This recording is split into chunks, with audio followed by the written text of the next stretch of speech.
Hi everyone, welcome back to Shalini classes. First of all good evening to everyone. शुभ संध्या आप सभी को शालिनी की तरफ से। कैसे हैं आप फ्रेंड्स? मैं आपकी क्लासेस प्रॉपर तरीके से कर रही हूँ। आप सभी को यहाँ पर आज मैथ पढ़ाना है, ठीक है? ध्यान से हर एक चीज़ को समझिएगा। मैं आपको मैथ की क्लासेस देती हूँ, काफ़ी क्लासेस भी हो रही हैं और हो जाएगा सब कुछ, ठीक है? आप लोगों की मैथ की डिमांड ज़्यादा है तो हम मैथ पे ज़्यादा फोकस करेंगे और मैथ को और संस्कृत दो जो बैक लगती है उस पर भी थोड़ा वर्क ज़्यादा करेंगे in comparison to other subject, क्योंकि आप और कर भी ले जाएंगे पढ़ के समझ के। फिलहाल सारी चीज़ एकदम कह सकते हैं कि बराबर से मिलेगा, कोई प्रॉब्लम नहीं क्रिएट होगी। आपको करना क्या है, बस डेली रिवीजन करना है। जो भी बच्चे लेट में क्लास ज्वाइन कर रहे हैं, अभी बहुत सारे कॉलेज में स्टार्ट नहीं हुई है क्लासेस और बहुत सारे रीजंस हैं, तो वो फ्रेंड्स क्लास को देख लीजिए। छोटी छोटी क्लासेस हुई है। आप एक काम करिए, जब आप जाइए यूट्यूब पे तो वीडियो के बाद आप जाएंगे तो प्लेलिस्ट का सेक्शन मिलेगा, वहाँ पर आप देखेंगे तो आपकी जो है सारे 8 के 8 सब्जेक्ट की मैंने प्लेलिस्ट बना रखी हुई है। आपको उसकी स्पीड को थोड़ा सा बढ़ा देना है, ठीक है? स्पीड बढ़ाने का ऑप्शन सेटिंग में होता है। आप पर्टिकुलर वीडियो की स्पीड बढ़ाकर आप उसको थोड़ा मतलब अगर टाइम नहीं है तो थोड़ा जल्दी जल्दी करके सुन भी सकते हैं। तो आप सुन लेंगे तो कम से कम ये रहेगा कि आपको उस टॉपिक के बारे में नॉलेज तो है। कहीं वो टॉपिक ऐसा नहीं जो आपने कभी पढ़ा नहीं, जाना नहीं, तो इस तरीके से भी आप उसको फटाफट करके कवर भी कर सकते हैं। एक रास्ता ये भी है। और अगर ये माने, मेरी बात माने, तो समय बहुत है, आप आराम से सब देख लीजिए। बहुत ज़्यादा समय आप आराम से कर ले जाएंगे, ठीक है फ्रेंड्स? चलिए फिर स्टार्ट करते हैं आज की इस क्लास को। यहाँ पर मैं आपसे क्या पढ़ाने वाली हूँ, आपको क्या डिस्कस करने वाली हूँ, इन सब चीज़ों के बारे में फुल डिटेल में बताऊँगी। आप सभी शालिनी क्लासेस साथ बने हैं। मैं हूँ शालिनी, आपके साथ शेयर करती हूँ यहाँ पर डेली सेकंड सेमेस्टर और फर्स्ट सेमेस्टर की सारी क्लासेस। आपकी सारी क्लासेस चल रही है, वो भी 2022 के।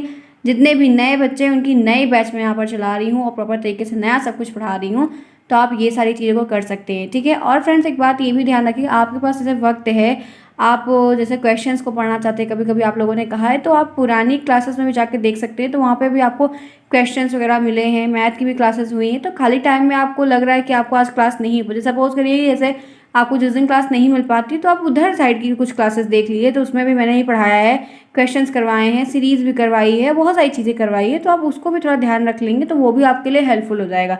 कुछ नया ही मिल जाएगा आपको पढ़ने के लिए। मैं वो सब कुछ फिर से करवाऊंगी, लेकिन आपके पास टाइम जैसे है या आज मैं क्लास नहीं ले पाई किसी रीजन बस, तो आप उसको देख सकते हैं। तो आपका एक दिन का वो क्लास का कोटा मतलब पूरा हो जाएगा, ठीक है फ्रेंड्स? चलिए फिर स्टार्ट करते हैं आज की इस क्लास को। आप सभी शालिनी क्लास साथ बने, लाइक शेयर सब्सक्राइब बिल्कुल नहीं भूलेगा। जिन्होंने अभी तक क्लास को नहीं लाइक किया, अगर मैं मैथ की क्लासेस आपके लिए डेली ले आने की कोशिश कर रही हूँ तो मुझे कम से कम आप लोग डेली सारे बच्चे साथ में आए।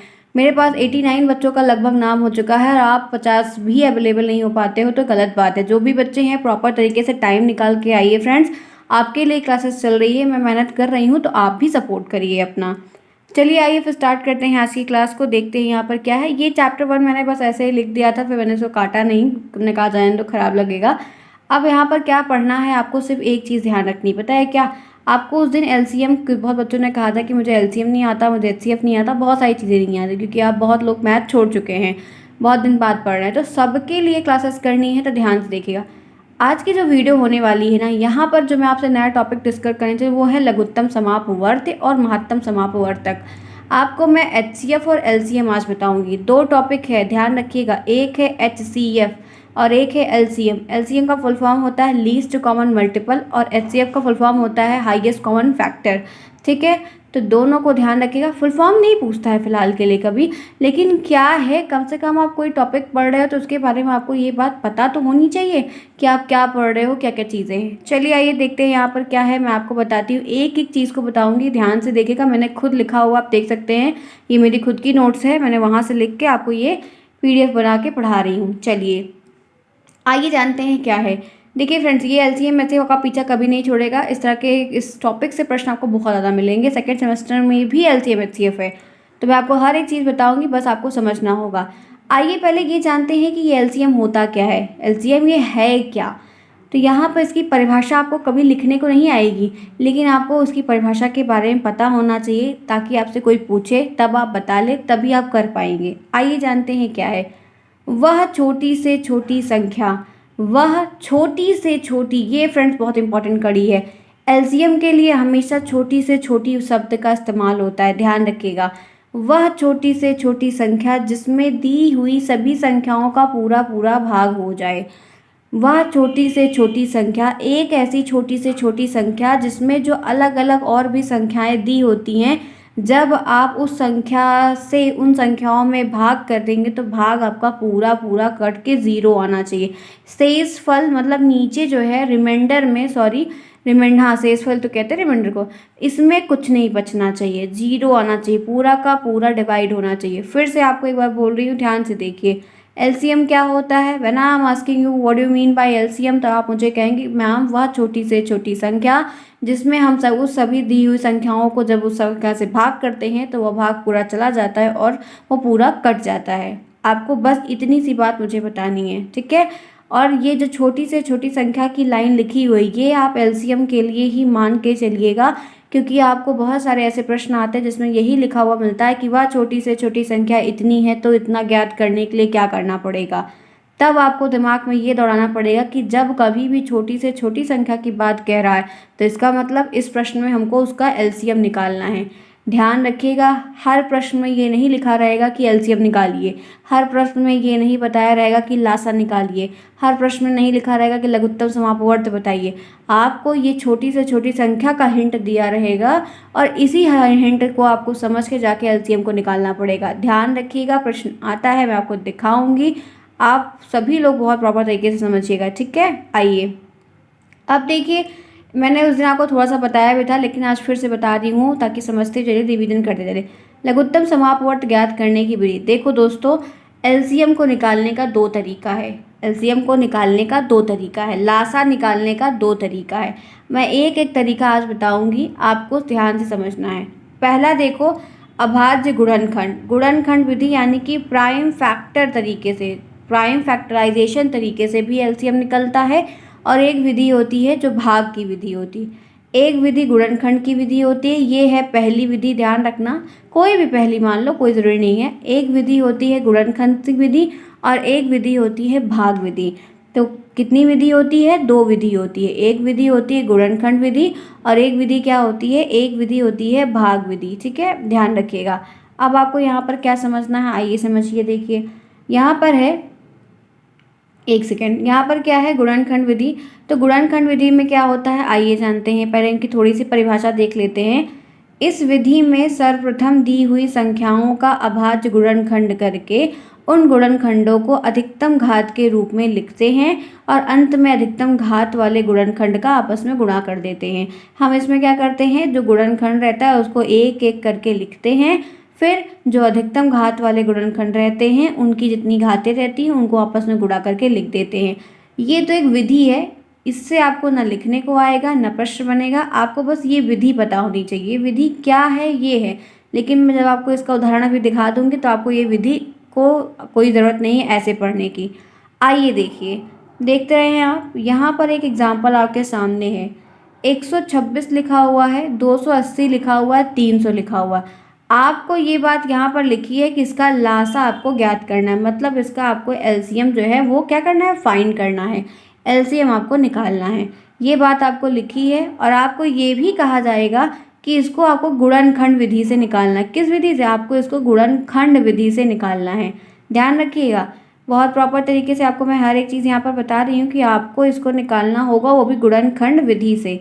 अब देखिए आपको क्या करना होगा, आइए हम निकालते हैं। अब आपको ये 126 के ये फैक्टर्स आपको इस तरीके से लिखने होंगे। अब आपको बहुत क्लियर तरीके से फ्रेंड्स ध्यान रखना है कैसे आप इसको निकालेंगे। आप गलतियां अक्सर कर देंगे, जैसे मैं आपको एक निकाल के दिखा देती हूँ कि ये फैक्टर 2 3 जिसको नहीं आता कैसे लिखोगे इसको। तो इसमें आप 2 से पहले तो ऐसे प्राइम फैक्टराइजेशन, जैसे प्राइम फैक्टर निकालना आता है कि नहीं आता है। अब इसमें आप जैसे करोगे तो आप 126 में 2 से भाग दो तो कटेगा कि नहीं कटेगा? हाँ कटेगा। क्यों?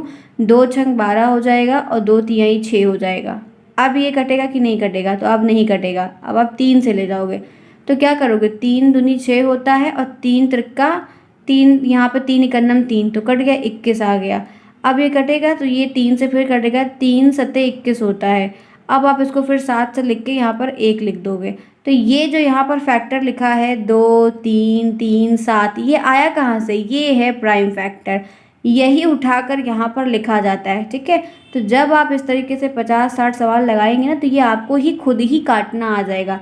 अगर ऐसे बड़ी सवाल है नहीं आ रहा है तब आप प्राइम फैक्टर, ये होता है प्राइम फैक्टर निकालने का तरीका, ठीक है, इसको कहते हैं प्राइम फैक्टर निकालना। तो ये नंबर आपको 126 दिया था। जैसे आप इसको क्या करते हो, ये प्राइम फैक्टर ऐसे नहीं, इसको एलसीएम नहीं कहते हैं, ध्यान रखना, ये प्राइम फैक्टर निकालने का तरीका है।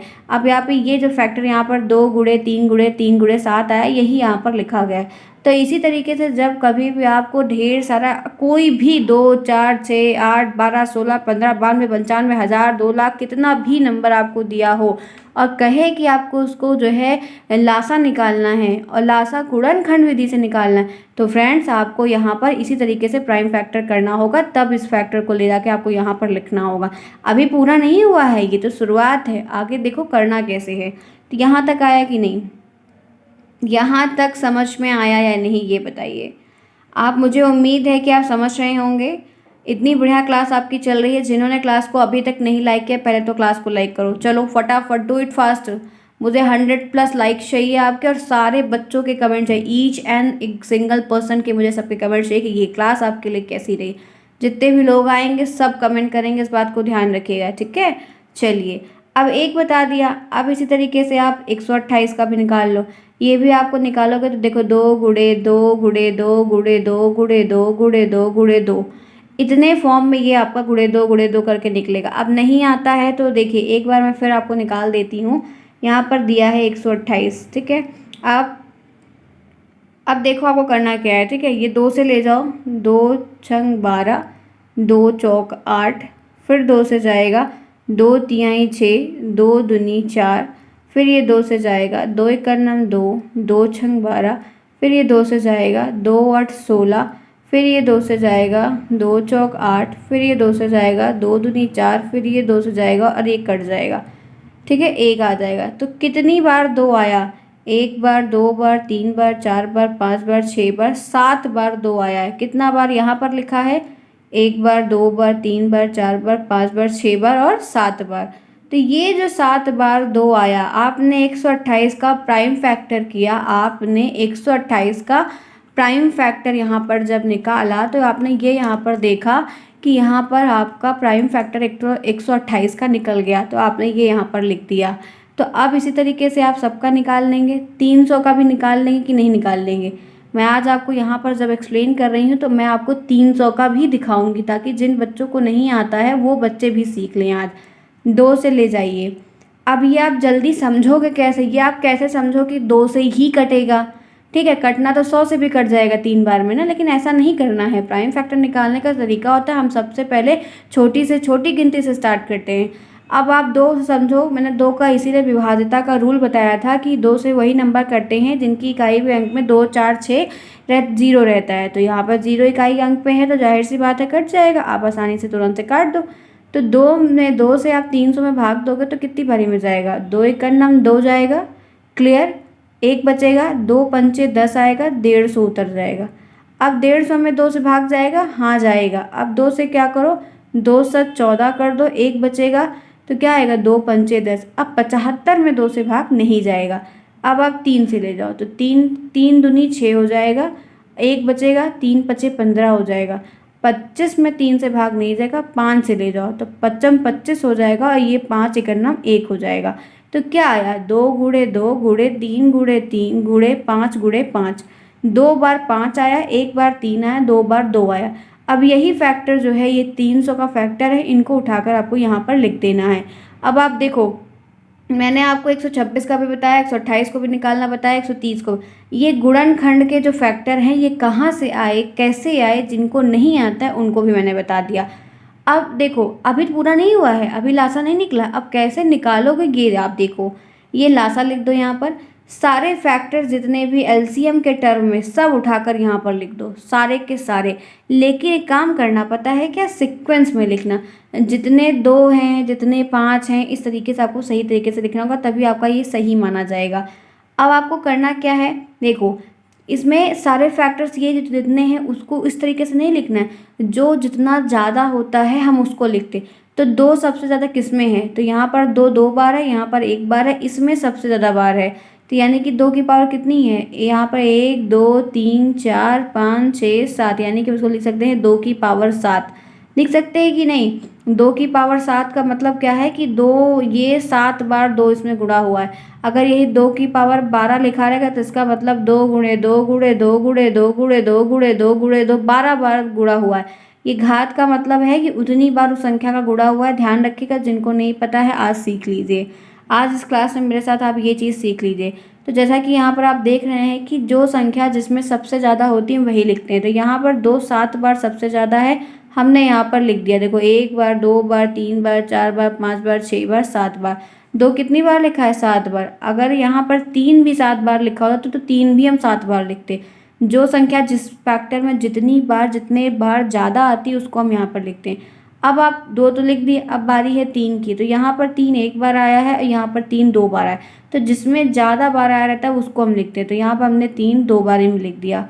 5 यहाँ पर 2 बार आया, इन दोनों में नहीं आया तो हमने 2 बार 5 लिख दिया। क्या कर दिया हमने? 2 बार 5 लिख दिया। और ये 7 किसी में नहीं आया है, इसलिए एक बार यहाँ पर हम 7 भी लिखेंगे। सारे फैक्टर्स को लिखा जाता है, ये मत सोचिए किसी को छोड़ दिया जी, नहीं, सारे फैक्टर्स को लिखा जाता है। अब आपने क्या किया, जब सारे फैक्टर्स को लिख दिया तो आप इन सबको गुणा करेंगे सिंपल तरीके से, ठीक है। आप जब इन सबको गुणा करेंगे तो आपका आंसर निकल के यहाँ पर आ जाएगा। आप ध्यान से देख सकते हैं, गुणा आप जो करिएगा तो आपका भी सेम आंसर निकल के आएगा। आपको बहुत क्लियर तरीके से हर एक चीज़ को समझना है, ठीक है। अगर आप नहीं समझेंगे तभी आप गलती करेंगे, इस बात को आप ध्यान रखिएगा, ठीक है। क्लियर? समझ में आ गया है कि नहीं आ गया है? समझ में आ गया है कि नहीं? अब कर ले जाएंगे। आपको इस तरीके से अगर कोई भी डिजिट का आपको प्रश्न दे देगा तब आप निकाल ले जाएंगे कि नहीं? इस तरीके से आपको कोई भी, ये तो 3 संख्या यहाँ पर है ना, 3 संख्या, ये आपको अभी आपके डीएलएड फर्स्ट सेमेस्टर में हो सकता है कि 26 का दे दे, 28 का दे दे, 30 का दे दे, 2 संख्याओं का दे दे, तब भी निकाल लेंगे। अब और आगे जाएंगे तो हो सकता है कि ये आपको जो है ये 1266 का दे दे, 26 के यहाँ 66 कर दे। तो 4 संख्या 5 संख्या कोई भी हो, सबका फैक्टर इसी तरीके से निकलेगा। और लासा गुणनखंड विधि से निकालने का यही एक तरीका है, इससे ज़्यादा कोई तरीका अभी तक इवॉल्व नहीं हुआ है। तो यहाँ तक क्लियर? एक क्वेश्चन बताया, इतनी देर में बताया ताकि एक बार में आपको समझ में आ जाए। अब आइए आगे बढ़ते हैं, दूसरा लगाते हैं। दूसरा एग्जाम्पल देखिए, गुणनखंड विधि से 8, 16 और 14, 40 का लासा निकालो। अब देखो यहाँ पर 1 डिजिट, 2 डिजिट और 2 डिजिट, ठीक है, 2 संख्याओं में आ गया। कह रहा है कि इनका आपको लासा निकालना है। कैसे करेंगे? कुछ नहीं है फ्रेंड्स, जैसे अभी तक आप निकाल रहे थे सेम उसी तरीके से आपको इसमें भी करना है। चलिए आइए देखिए, ये लिखा है 8 का निकालेंगे तो 2 गुणे 2 गुणे 3 बार होगा, ठीक है। 2 की पावर 3, क्योंकि 2 दूनी 4 दूनी 8, ऐसे होता है कि नहीं होता है। अब 8 को जैसे आपको पहले निकाल के दिखाया वैसे ही ये 8 का भी फैक्टर हो गया। 2 दूनी 4 दूनी 8, 16 का आया है तो यानी कि 4 बार होगा। 2 दूनी 4 दूनी 8, 8 दूनी 16। 40 आया है, 2 दूनी 4, 4 दूनी 8, 8 पंचे 40। तो टेबल ज़रूर याद कर लीजिए, 20 तक की टेबल जिसको याद होगी वो कर ले जाएगा, इस बात को ध्यान रखिएगा। मतलब कैलकुलेशन कम टाइम में हो जाएगी आपकी। अब आपने क्या देखा कि यहाँ पर जितने ये लिखने का जो तरीका है ये ध्यान रखें कैसे लिखा जाता है। यहाँ पर 2 कितनी बार था? 3 थे, यानी कि 2 की पावर 3। 4 के 2 कितनी बार है? 4 बार, यानी कि 2 की पावर 4। 4 2 यहाँ पर कितनी बार? 2 की पावर 3। 5 यहाँ पर कितना है? ऐसे ही लिख देंगे। जिनमें अगर कोई बार नहीं होता तो उनको ऐसे ही लिख देते हैं। अब आपको ध्यान रखना है, लासा निकालना है। तो यहाँ पर देखोगे देयरफॉर 2 तथा 5 की सबसे बड़ी घातें, तो 2 की सबसे बड़ी घातें यहाँ पर क्या है? 4 बार, और ये है 5। यही 2 संख्या ही है यहाँ पर, 2 और 5, इससे ज़्यादा कोई संख्या है नहीं। तो आप क्या करो, तो 2 की जितनी सबसे बड़ी जो घात है यानी कि 2 की पावर 4, तो आप 4 बार 2 लिख दो। 5 कितनी बार है? 1 बार। अब आप इसको जब सॉल्व करोगे तो 80 आपका आंसर निकल के आएगा। आप इसको गुणा कर दो सारा, 2 दूनी 4 दूनी 8, 8 दूनी 16, 16 पंचे 80। तो आप जब इन सारे को गुणा कर दोगे तो आपका लासा कितना निकल के आ जाएगा? आपका 8, 16 और 40 का जो एलसीएम निकल के आएगा गुणनखंड विधि से वो 80 आएगा। अच्छा, एक बात और ध्यान रखना दोस्तों, देखो अभी यहाँ पर जैसे आप सोच रहे हो कि ये हम गुणनखंड विधि पढ़ रहे हैं तो गुणनखंड विधि से 80 आया, लेकिन फ्रेंड्स गुणनखंड विधि से ही 80 नहीं, भाग विधि से भी अगर अभी यही निकालोगे ना तब भी 80 आएगा। भाग विधि से भी 80 आएगा। आप अगर बस भाग विधि से अगर आपका 80 नहीं आता तो आपने कुछ गलत ज़रूर किया। दोनों विधि से सेम आंसर आना चाहिए। पर एक डेस्टिनेशन है, मतलब पहुंचना एक जगह पे है, रास्ता चाहे जो हो पहुंचोगे तो एक ही जगह पे ना। मंजिल अगर एक मंदिर है जाना है, वहाँ पे पता है कि पर्टिकुलर फिर 3-4 गली होती जाने की, लेकिन जाओगे तो उसी मंदिरिया पे ना। तो ये ध्यान रखना दोस्तों कि आंसर वही आना चाहिए, गली चाहे जो बजाओ आप, इस बात को ध्यान रखना। अगर आंसर नहीं मैच कर रहा है तो आप गलत कर रहे हैं, कुछ ना कुछ आप गलती ज़रूर कर रहे हैं, कुछ गलत कैलकुलेट कर रहे हैं, गलत निकाल रहे होंगे। आगे बढ़ें। गुणनखंड विधि से मैंने 2 एग्जाम्पल लिया, आज की इस क्लास में एक्सप्लेन किया। अभी मैं आपको भाग विधि से बताने चल रही हूँ। भाग विधि से भी हम पूरा करेंगे, क्लासेस आपको प्रॉपर तरीके से मिलेगी, क्योंकि थोड़ा सा सेकेंड सेमेस्टर वालों के साथ थोड़ा वर्क ज़्यादा करना पड़ रहा है, तो आपको मैं एक ही क्लास कुछ दिन से दे पा रही हूँ, लेकिन आपको मिलेगी। तो ये क्लासेस अब मैं आपकी 40 मिनट तक की करूँगी, ताकि आप एक दिन में कम से कम, जैसे एक कोचिंग पढ़ने जाते हो तो 1 घंटे की 40 मिनट 45 मिनट की, वैसे आप इस तरीके से पढ़ो, ठीक है। बस यही इतना फ़र्क है, ये फ्री ऑफ कॉस्ट कोचिंग है। चलिए फ्रेंड्स, फिर आगे बढ़ते हैं। अच्छा लग रहा है ना, समझ में आ रहा है ना, बहुत साधारण तरीके से बताया और उस हर एक पैटर्न से बता दिया कि जहाँ पर बच्चा फंस जाएगा, क्योंकि बच्चे मैथ छोड़ चुके हैं 8 तक के, बैक लग जाएगी, नुकसान हो जाएगा, अच्छी बात नहीं रहेगी, ठीक है। इसीलिए हर एक विधि से बता दे रही हूँ कि कैसा है। हम लोग की आदत कैसे पड़ी है, जब हम लोग डीलेट कर रहे थे, जैसे बहुत सारे बच्चे हम लोग के साथ भी मिले, जब उनको भी, जब हमारे साथ पढ़ते थे, क्लास लेने जाते थे, उनको नहीं आता था, तो हम लोग उनको बताया करते थे, तो उनके माइंड का आकलन हम लोग को हो गया कि अच्छा ये लोग को कितना कम आता है, इन लोग को कहाँ दिक्कत हो रही है। तो उससे हम लोगों ने एक अंदाज़ा लगा लिया, खासकर मैंने, कि बच्चा यहाँ पर ये चीज़ नहीं समझ पा रहा है। भले वो मुझसे बड़े थे, बहुत सारी चीज़ें थी, लेकिन नहीं आता है, तो उससे एक आइडिया लगे। इसी वजह से मैं आपको हर एक बच्चे को बोलती हूँ कि बहुत सारे लोग छोड़ चुके हैं, बहुत रीज़न था, तो सबको बता देती हूँ, ठीक है। चलिए फिर आगे बढ़ते हैं इसी के साथ। जिन्होंने क्लास को नहीं लाइक किया है, एक पैटर्न मैंने आपको बताया है, तो अब फटाफट पहले तो क्लास को लाइक कर दो। आपका सपोर्ट रहेगा तभी चीज़ें अच्छी हो पाएंगी। मैं और मेहनत से और अच्छे तरीके से आपको एक्सप्लेन करूँगी, हर एक सब्जेक्ट को बताऊँगी। चलिए आगे चलते हैं, इसी के साथ बढ़ते हैं। आइए आगे बढ़ते हैं, इसी के साथ देखते हैं यहाँ पर दूसरी विधि। तो आपको बोला था ना कि स्टार्टिंग में कि लासा निकालने के 2 फैक्टर हैं। एक गुणनखंड विधि थी जो पहले बताया, एक भाग विधि, डिवीजन मेथड। ये मैंने एक दिन 3 4 5 आपको एग्जाम्पल और बताया था, ठीक है। तो इस बात को यहाँ पर आप ध्यान रखिए। आइए थोड़ा सा इसके बारे में समझते हैं कि यहाँ पर क्या क्या चीज़ें हैं, ठीक है। सर्वप्रथम ऐसी संख्या से भाग देते हैं, सर्वप्रथम मेनली हम ऐसी संख्याओं से भाग देते हैं जो कम से कम 2 संख्याओं को विभाजित करें, तथा भागफल को नीचे लिखते हैं। जिसमें भाग ना हो उसे हम यथावत नीचे लिख देते हैं। ये एक बात है जो इसके बारे में लिखी है, ये ध्यान नहीं रखना है। बस ये ध्यान रखना है कि जब भी हम एलसीएम करते हैं, तब यहाँ पर हमको इस बात को समझना है कि हम, मतलब ऐसी संख्याओं से जैसे भाग करना, एलसीएम निकालना है, तो हम 2 से ही क्यों करें, हम 3 से ही क्यों करें, हम 4 से ही क्यों करें, इसको हम समझते कैसे। इसको हम ऐसे समझ पाते हैं, ये देखते हैं कि ऐसे इसमें कितनी संख्याएं दी गई हैं जिसमें इसमें 2 से, मतलब 2 से जब हम भाग करेंगे तो ज़्यादा बार चला जाएगा। मतलब 2 संख्याएं वहाँ पर होंगी इसको जाने के लिए, मतलब उसमें डिवाइड होने के लिए, तो हम उन्हीं संख्याओं को वहाँ पर चूज़ करते हैं। तो इस बात को यहाँ पर ध्यान रखिएगा, ठीक है। बहुत क्लियर तरीके से समझने का प्रयास करिएगा। अब मैं आपको पहले आइए भाग विधि के बारे में सीधी बात बताती हूँ कि भाग विधि एक्चुअल में क्या है और कैसे करना है।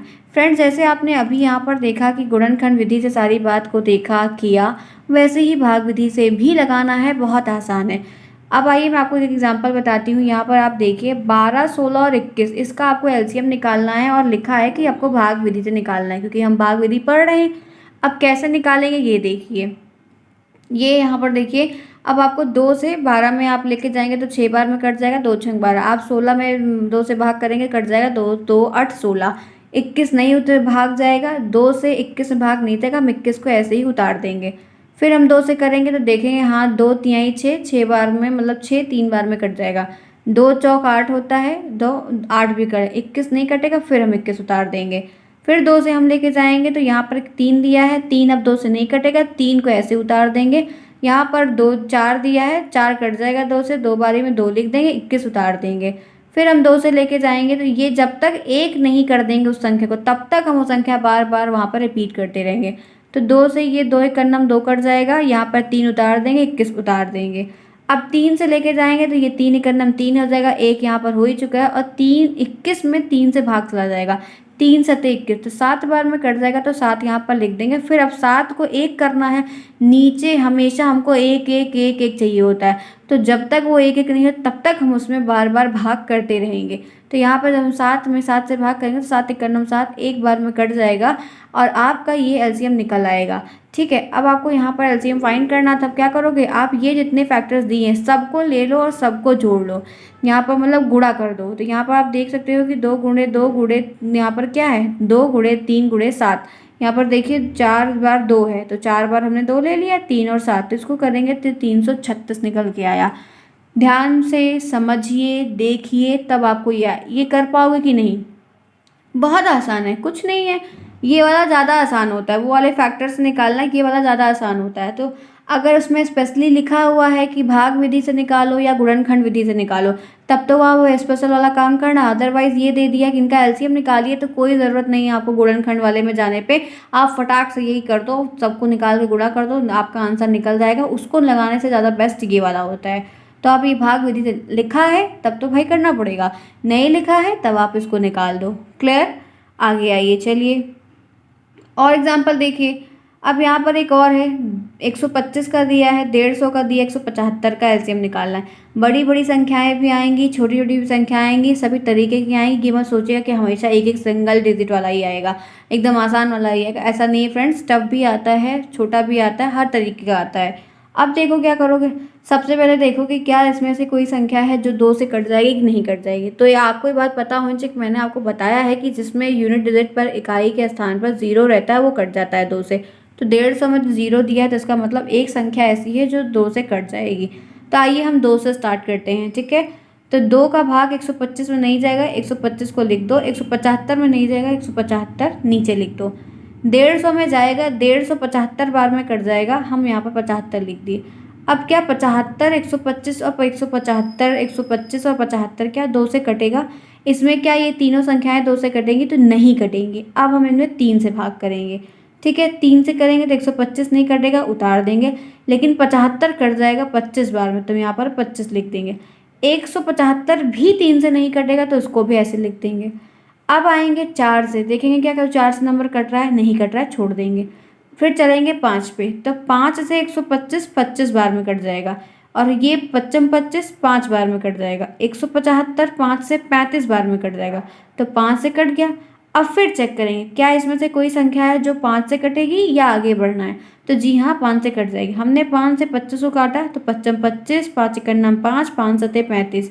अब यहाँ पर क्या कोई संख्या है जो 5 से कटेगी, हाँ भी ये वाला 5 बचा है, तो 5 से एक बार में करेंगे तो 5 करना 5, एक यहाँ पर हो ही गया, 7 और बच रहा है। अब लास्ट में 7 से भाग दे देंगे तो 1 1 1 करके आ जाएगा। 3 ऊपर था, 3 1 नीचे आ गया, तो कट गया कि नहीं कट गया, कट गया कि नहीं कट गया। आप कहिए हाँ कट गया। आसान है कि नहीं आसान है, बहुत आसान है। बस आपको उसको प्रैक्टिस करना होगा, समझना होगा। जिनको ये नहीं आता है या आपने पहले पढ़ा है और आपने भूल लिया है या आपको किसी ने सही से समझाया नहीं, ये आपको ध्यान रखना होगा। ठीक है फ्रेंड्स, क्लियर। तो यहाँ पर अब एलसीएम निकाल दो, तो ये सारे फैक्टर्स को गुणा कर दो, तो 2 गुणे 3 गुणे 5 गुणे 5 गुणे 5 गुणे 7, तो यहाँ पे आएगा क्या आएगा 5250, 5250। क्लियर, समझ में आ गया। एलसीएम निकल गया कि नहीं निकल गया। भाग विधि से एलसीएम निकाल लिया ना, आसान है ना, बहुत आसान है। गुणनखंड से ये वाला ज़्यादा आसान होता है। तो आप इसको आसान के रास्ते पर नहीं चलना है, आना चाहिए, पैटर्न पता होना चाहिए, निकालने की विधि पता होनी चाहिए, वो ज़रूरी है ना। क्लियर, चलिए फटाफट पहले तो लाइक करो भाई, इतनी बढ़िया क्लास चल रही है। जिन्होंने नहीं किया है वो उनको कहा जा रहा है कि फटाफट कर दें। ठीक है, आइए आगे चलते हैं। अच्छा, भाग विधि से मैंने सिर्फ 2 ही एग्जाम्पल लिखा हुआ है ना, 2 ही एग्जाम्पल लिखा हुआ है।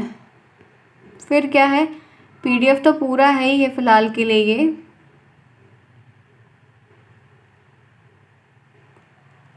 ओके ओके ओके फ्रेंड्स, ऐसा करते हैं ना, अब आइए देखिए ये वाला जो सेक्शन यहाँ पर है ना, ये जो है आपको वो निकालने के लिए है, क्या कहते हैं, एचसीएफ निकालने के लिए। तो एचसीएफ आपको मुझे फिर प्रॉपर तरीके से काफ़ी, चलिए अच्छा देखते हैं, एक मिनट रुक जाइए, देख लेते हैं क्या है इसमें, तो बताएं आपको कितना एग्जाम्पल है, क्योंकि टाइम हो गया है, आधे घंटे क्लास हो चुकी है।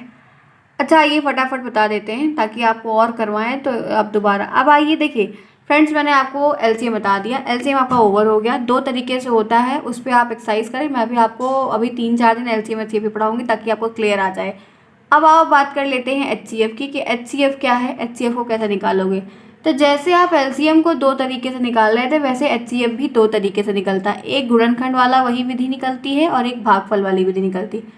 अब आप गुणनखंड विधि और भागफल विधि दोनों समझ गए। अब हमको सिर्फ एचसीएफ को बताना है कि एचसीएफ होता क्या है। आइए देखते हैं पहले गुणनखंड विधि से। देखिए, इस विधि में प्रत्येक संख्या के अभाज्य गुणनखंड को महत्तम समापवर्तक के रूप में व्यक्त करते हैं। महत्तम समापवर्तक यानी कि बड़ा जो कॉमन फैक्टर होता है, और उभयनिष्ठ अभाज्य संख्या को लघुत्तम घात के गुणनफल महत्तम समापवर्तक होता है। ये फ्रेंड जितनी भी बातें लिखी हैं कोई फर्क नहीं पड़ता है, ये सिर्फ समझाने के लिए, कुछ है नहीं। एचसीएफ का मतलब होता है बड़ी से बड़ी संख्या। ध्यान से सुनिएगा क्या बोल रही हूँ। एचसीएफ का मतलब होता है, एचसीएफ का मतलब होता है बड़ी से बड़ी संख्या। ध्यान से समझते हुए आपको यहाँ पर ध्यान रखना है कि यहाँ पर क्या होगा। एक बात ये ध्यान रखनी है कि बड़ी से बड़ी संख्या, अब छोटी से छोटी संख्या की बात होगी तो एलसीएम हो जाएगा। जब कभी भी आपको बड़ी से बड़ी संख्या की बात होगी तो वहाँ पर हमेशा और हमेशा आपको देखने को क्या मिलेगा कि वहाँ पर एचसीएफ हो जाएगा। अब पहले मैं आपको निकालना सिखाती हूँ गुणनखंड विधि से। देखो यहाँ पर दिया है 15 और 35, इसको गुणनखंड विधि से आपको मासा निकालना है। हम एचसीएफ को हिंदी में मासा कहते हैं, ठीक है। कैसे निकालेंगे, उसी तरीके से फैक्टर करिए जैसे आप एलसीएम में कर रहे थे। 15 का प्राइम फैक्टर करेंगे तो 1 गुणे 3 गुणे 15, क्योंकि 3 × 5 = 15 होता है। 35 में करोगे तो 1 गुणे 5 गुणे 7, एक सब में आएगा चाहे जैसे भी करो। तो यहाँ पर क्या है कि 5 × 7 = 35, तो 15 और 35 का गुणनखंड तो निकल गया। अब आपको जब एचसीएफ निकालना है तो आप उभयनिष्ठ गुणनखंड देखोगे दोनों में क्या कॉमन है। तो आप देख रहे हो कि यहाँ पर भी 5 आया है और यहाँ पर भी 5 आया है। हम जब एचसीएफ मासा लिखते हैं तो उन्हीं संख्या को लिखते हैं जो उभयनिष्ठ हो। उभयनिष्ठ का मतलब जो कॉमन हो, कॉमन का मतलब जो दोनों में हो। तो ये 5 ही ऐसी संख्या है जो ऊपर भी है और नीचे भी है, बाकी ये 3 और ये 7 सिर्फ एक एक बार है, तो उसको हम नहीं लिखेंगे। यहाँ पर सिर्फ वही पेयर को लिखेंगे जो दोनों में हो। तो यहाँ पर सिर्फ दोनों में यही 5 है, तो यानी कि इसका जो मासा होगा 15 और 35 का वो 5 होगा। मासा का मतलब क्या होता है कि आपको ये ध्यान रखना है कि ये एक ऐसा नंबर है कि 15 को भी काट देगा और 35 को भी काट देगा, क्योंकि 5 तिहाई 15 होता है, 3 बार में कट जाएगा, और 5 × 7 = 35 होता है, 7 बार में कट जाएगा। तो वह बड़ी से बड़ी जो संख्या है वो 5 है, जो 15 को भी काट देगी और 35 को भी काट देगी। अब एक बात ये ध्यान रखनी है कि जब हम गुणनखंड विधि से लासा निकाल रहे थे, एलसीएम जब निकाल रहे थे, तब हम इनमें क्या कर रहे थे कि सारे फैक्टर्स को लेके गुणा कर रहे थे, ठीक है। याद आ रहा है कि नहीं याद आ रहा है।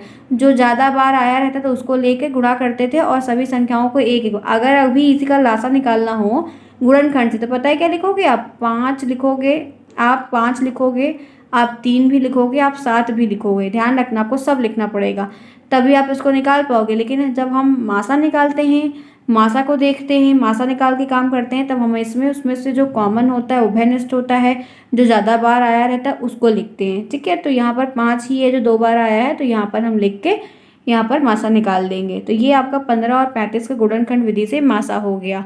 क्लियर, समझ में आ रहा है। एक बार में नहीं आएगा, 2-3 बार में देखेंगे तभी आएगा। आइए फिर आपको और दिखाती हूँ। अब यहाँ पर एक अलजेब्रिक एक्सप्रेशन का अलजेब्रा वाला दे दिया, जिसमें ABC XY टाइप का दे रहे, वो अलजेब्रा वाला इनका भी आता है। ABC का A² B² C² का A³ B³ C³ का आपको मासा निकालना है। कैसे निकालोगे, गुणनखंड से निकालना है, ठीक है। अब आपको देखो ABC का मतलब क्या है कि A × B × C, A² B² C² का मतलब क्या है कि A × A, 2 bar A, 2 bar B, 2 bar C। A³ B³ C³ का मतलब क्या है कि 3 बार A, 3 bar B, 3 bar C, ठीक है। जितनी घातें लिखी है तो मैंने बताया था ना कि 2 की पावर 5 मतलब 2 × 2 × 5 बार गुणा, तो A की पावर 3 लिखा है मतलब A का गुणा 3 बार। यही बोला था कि नहीं, पहले बोला था, बताया था ना। तो उसी तरीके से करना है। अब आप इसमें देख लो कि जो चीज़ जितनी ज़्यादा बार आई हो उतना लिख दो। तो यहाँ पर ये A है जो तीनों में आया, हमने A लिख दिया। ये कहाँ गया, ये यहाँ से B ले लो, यहाँ से B ले लो, और ये यहाँ से B ले लो। तो ये B भी है जो तीनों में आया, हमने लिख दिया। ये C ले लो, एक C ये ले लो, एक C ये ले लो, और एक C ये ले लो। तो तीनों में C भी आया तो हमने C भी लिख दिया। इसका मासा क्या हो गया, ABC। समझ में आया, आसान है कि नहीं, कुछ समझ में आ रहा है। बहुत ईजी है। इसी तरीके से आपको बहुत सारे मिल जाएंगे और आपको करना पड़ेगा, आप आसानी से कर ले जाएंगे। ठीक, क्लियर। गुणनखंड विधि से मासा निकाल लेंगे। अब समझ गए हैं? आइए आगे चलते हैं। अब आओ भाग विधि पे। भागफल की विधि से कैसे मासा निकालते हैं ये मैं आपको बताती हूँ। देखिए, सबसे छोटी संख्या में दूसरी छोटी संख्या से भाग देते हैं, फिर शेष बचे संख्या में भाजक से भाग देते हैं। ये एक बात है, इसको आप अभी छोड़ो, कुछ नहीं मतलब है, लिखा है बस। क्योंकि कोई चीज़ पढ़ानी पड़ती है तो थोड़ा लिखना पड़ता है ना, कैसे ऐसे डायरेक्ट बता देगा कोई। ठीक है, आगे आ जाओ। अब डायरेक्ट आओ पृष्ठ पे। देखो यहाँ पर दिया है 168, 189 और 231, इसका मासा निकालना है। ठीक है, तो देखिए फ्रेंड्स, सबसे पहले आपको करना क्या होता है, ये तो एक कह सकते हैं कि आरोही क्रम में दिया है, असेंडिंग ऑर्डर में दिया है, छोटे से बड़े की तरफ दिया है। लेकिन अभी यही प्रश्न अगर आपको 231, 189 और 168 लिखा होता तो पहले आप इसको आरोही क्रम में लिखते, मतलब छोटे से बड़े की तरफ। तो आप लिखते 168, फिर आप लिखते 189, फिर आप लिखते 231। पता है क्यों? क्योंकि छोटे से बड़े में भाग किया जाता है, बड़े से छोटे में भाग नहीं किया जाता है। और इसमें हमको भाग करना है पूरा का पूरा। हम मासा भागफल विधि से निकाल रहे हैं। देखो कैसे करोगे, 168, 189 और 231 है, इसका मासा निकालना है। तो सबसे छोटा जो है उसको से उससे बड़ी वाली संख्या में भाग दे दो।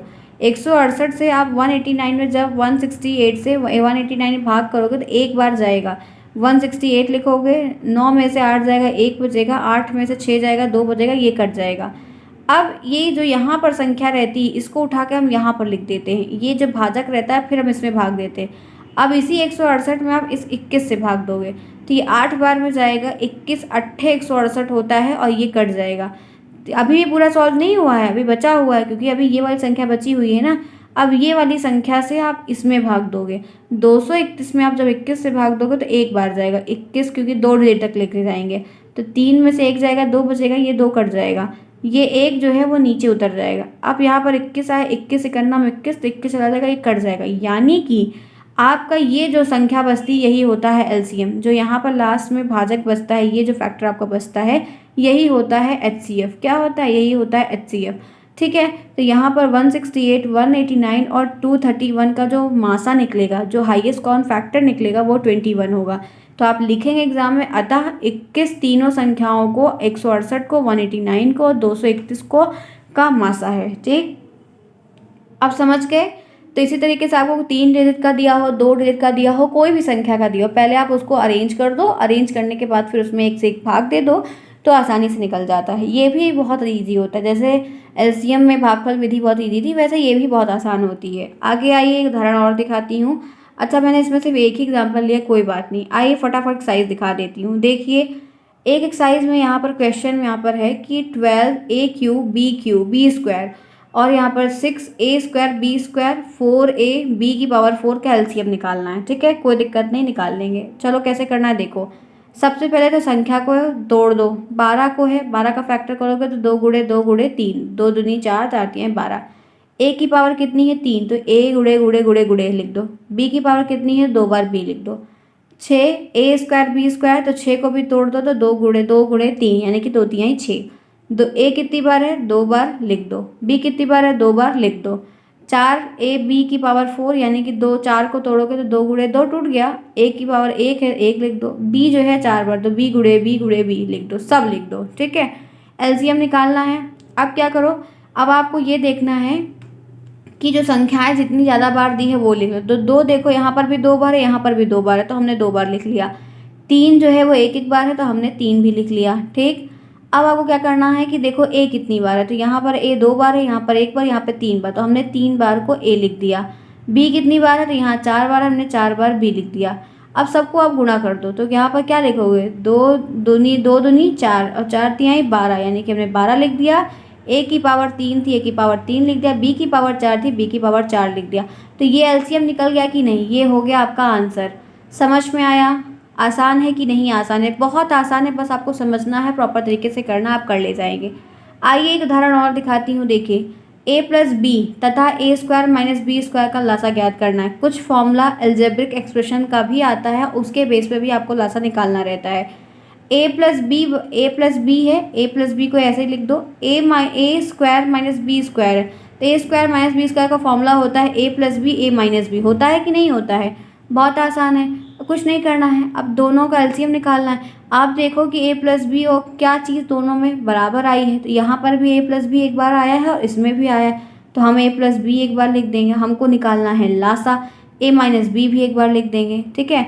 और इन दोनों को जब आप गुणा करेंगे तो क्या बनेगा, प्लस माइनस माइनस होता है इसलिए माइनस बनेगा, माइनस बनेगा और a का एक गुणा होगा तो a स्क्वायर, b का भी होगा तो b स्क्वायर। इसको करने से ज़्यादा अच्छा है कि आपको पता होना चाहिए कि a square minus B square का फॉर्मूला होता है a plus B a minus B.